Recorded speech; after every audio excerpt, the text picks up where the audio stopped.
Yesterday, I represented a lady at her citizenship interview, and I wanted to tell you what happened because it exemplifies why it's ideal and crucial to have an attorney at your side at the interview process.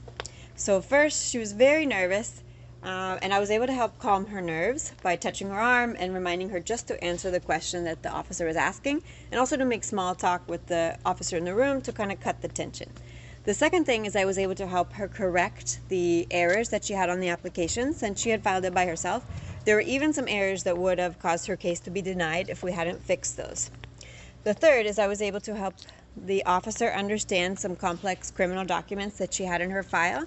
They were from a different jurisdiction. It was in California, and we're here in Miami, so I was able to help wade them through these documents so that they understand that she does qualify for the relief. And the last thing is I was able to serve as a witness and an advocate on her behalf. There was one point in the application, in the interview, that she actually got very nervous, and we were talking about her criminal case that she was very ashamed of. It triggered her, and she was almost having basically a panic attack in the office. She had to go to the bathroom at that point, and her nose started bleeding. And because of that, the officer wanted to cancel the case. They wanted to say that she was not fit to complete the interview at that point.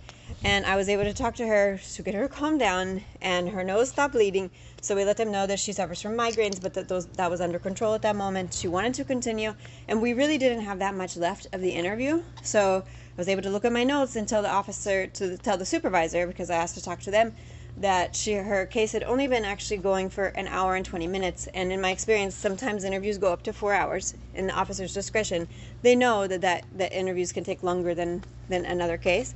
And the supervisor did permit us to continue the interview, and we had an additional 20 minutes to finish, which we did do in time. So now we're just waiting for the oath ceremony to come in the mail. Thank God everything went fine, but it was great that I was there to be at her side, and she recognized that, and she's very grateful. I hope you know that it's ideal if you have a lawyer at your side, and we will be happy to represent you at your citizenship or your marriage interview. Give us a call at the number below. I'm Attorney Alicia.